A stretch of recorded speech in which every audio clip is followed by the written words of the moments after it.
여러분, 혹시 돌아가신 부모님께서 평생 숨기고 계셨던 비밀이 있다면 어떻게 하시겠습니까? 지난달 전라도 한 시골 마을에서 실제로 일어난 이야기입니다. 올해 85 최할머니가 세상을 떠나시기 사흘 전 손자에게 낡은 서랍장 열쇠를 건네시며 이렇게 말씀하셨어요. 내가 죽으면 저 서랍장 맨 아래 칸을 열어봐라. 그 안에 있는 편지를 읽고 너희 집안의 진짜 역사를 알아라. 그런데 말이죠. 그 편지 안에 적힌 내용은 이 가족은 물론이고 마을 전체를 뒤흔들어 놓았습니다. 도대체 할머니는 60년 동안 무엇을 숨기고 계셨던 걸까요? 이야기에 앞서 무료로 할 수 있는 구독과 좋아요 한 번씩 꼭 부탁드립니다. 오늘도 건강하시고 행복한 하루 보내십시오. 구독과 좋아요는 저에게 아주 큰 힘이 됩니다. 최할머니는 평생을 그 마을에서 사셨습니다. 7살 때 어머니 손을 잡고 피난을 오신 후 한 번도 고향을 떠나지 않으셨죠. 마을 사람들에게 할머니는 그야말로 성인이나 다름없었습니다. 어려운 일이 있으면 가장 먼저 찾아가는 분이었고, 동네 아이들 교육비가 모자라면 당신 돈을 털어서라도 도와주시는 분이었거든요. 그런 할머니가 세상을 떠나시고 장례를 치른 후 큰손자 준혁 씨가 할머니 말씀대로 서랍장을 열었습니다. 그런데 이상한 일이 벌어졌어요. 분명히 할머니께서는 맨 아래 칸이라고 하셨는데 아무리 뒤져도 편지가 보이지 않는 겁니다. 혹시 할머니께서 마지막에 정신이 좀 준혁 씨가 포기하려던 그 순간이었습니다. 서랍을 닫으려다가 손에 뭔가 걸리는 느낌이 들었어요. 서랍 뒤쪽을 만져보니 작은 봉투 하나가 테이프로 붙어 있었던 겁니다. 그 봉투를 떼어내는 순간 준혁 씨의 손이 덜덜 떨리기 시작했어요. 봉투 겉면에 할머니의 친필로 이렇게 적혀 있었거든요. 준혁아, 이 편지는 우리 집안 남자들만 읽어야 한다. 여자들과 어린아이들은 절대 보게 하지 마라. 준혁 씨는 아버지와 둘이서 방문을 잠그고 편지를 펼쳤습니다.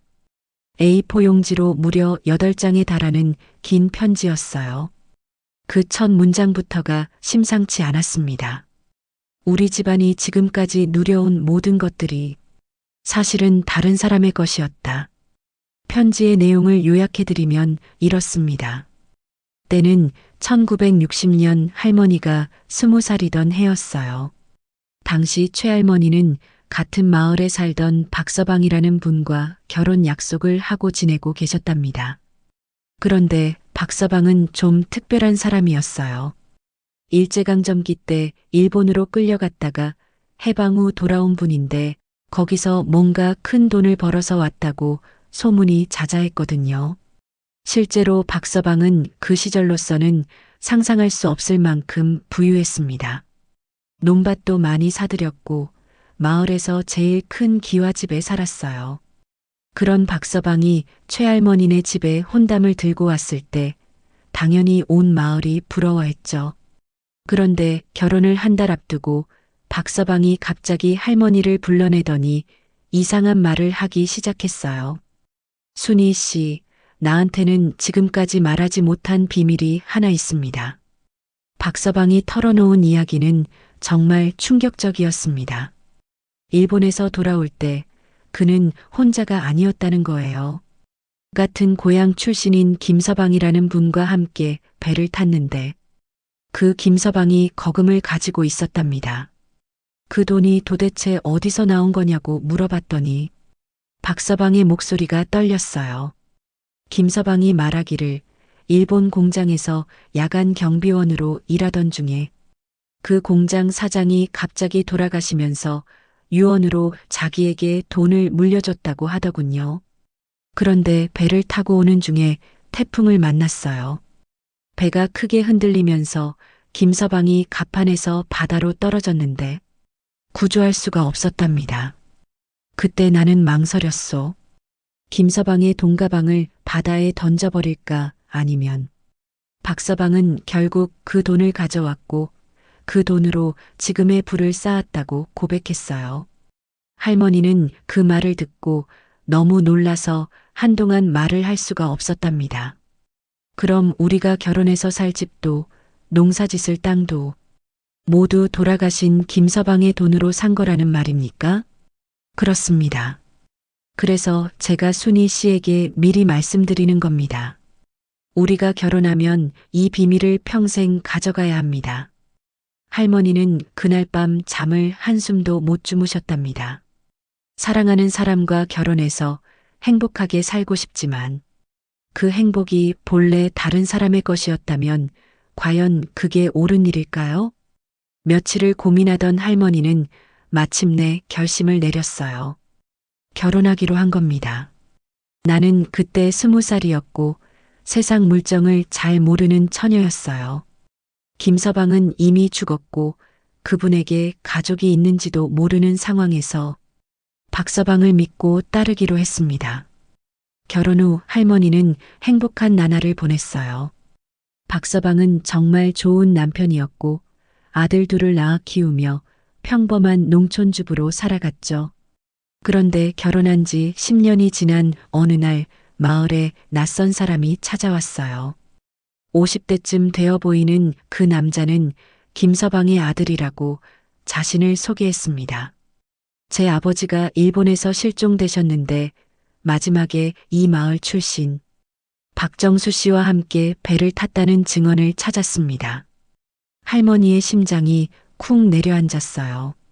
그동안 잊고 살려고 했던 비밀이 다시 고개를 들기 시작한 거죠. 박서방은 당황한 기색 없이 대답했어요.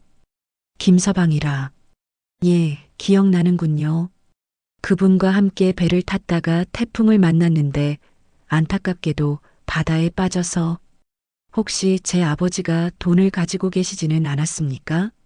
일본에서 모은 돈이 꽤 있었다고 들었는데 그 순간 할머니는 박서방의 얼굴이 순간적으로 굳어지는 것을 봤어요. 하지만 박서방은 태연하게 고개를 저었죠. 그런 건 못 봤습니다.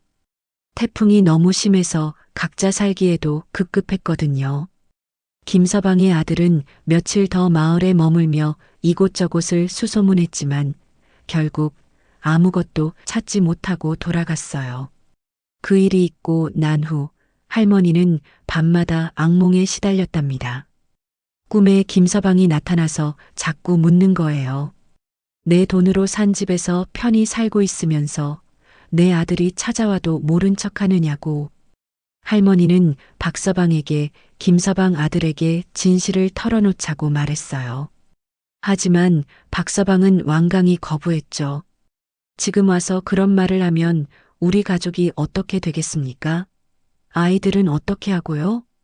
결국 할머니는 그 비밀을 가슴에 묻고 살기로 했어요.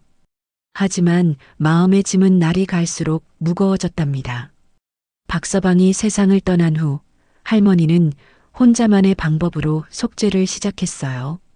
김서방의 고향이 어디인지 알아내려고 노력했고 1978년 드디어 그 마을을 찾아냈답니다.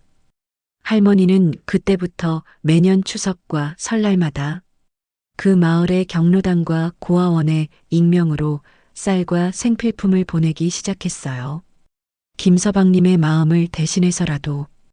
이게 바로 할머니가 평생 동안 남을 도우며 살아온 이유였던 거예요.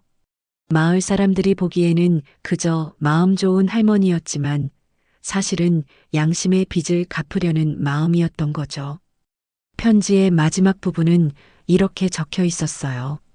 준혁아, 할머니는 평생 이 비밀 때문에 마음이 편하지 않았다. 하지만 이제 너희들에게는 선택권을 주고 싶구나. 김서방의 후손들을 찾아서 이 진실을 알려주고 싶다면 그렇게 해라. 우리 재산을 나누어 주고 싶다면 그것도 내 마음이다. 다만 한 가지만 기억해라. 잘못된 일로 얻은 것이라도 그것을 선한 일에 사용한다면 그 죄가 조금은 덜어질 수 있다는 것을. 편지를 다 읽은 준혁 씨 가족은 한동안 말을 잃었답니다. 며칠을 고민한 끝에 그들은 놀라운 결정을 내렸어요. 김서방의 후손들을 찾기 시작한 겁니다. 그리고 지난주 드디어 김서방의 손자를 찾아냈어요. 현재 대구에서 작은 식당을 운영하고 있는 60대 남성분이었죠. 준혁 씨는 그분에게 편지 원본을 보여주고 할머니의 이야기를 전부 털어놓았습니다. 놀랍게도 김서방의 손자는 화를 내기보다는 최할머니의 마음을 이해한다고 말했어요. 어르신이 평생 그 마음의 짐을 지고 사셨을 생각을 하니 오히려 제가 죄송합니다. 지금 두 가족은 함께 김서방을 위한 제사를 지내고 앞으로도 교류를 이어가기로 했답니다. 여러분은 어떻게 생각하세요? 만약 여러분이 준혁 씨 상황이라면 할머니의 비밀을 알고 어떤 선택을 하셨을까요? 댓글로 여러분의 생각을 들려주세요. 그리고 혹시 여러분 집안에도 이런 오래된 비밀이나 이야기가 있다면 그것도 나누어 주시면 좋겠습니다. 끝까지 함께 해주셔서 정말 감사합니다. 구독과 좋아요 눌러주시면 다음 이야기에서도 꼭 다시 뵐 수 있을 거예요. 구독과 좋아요는 저에게 가장 큰 선물입니다. 감사합니다.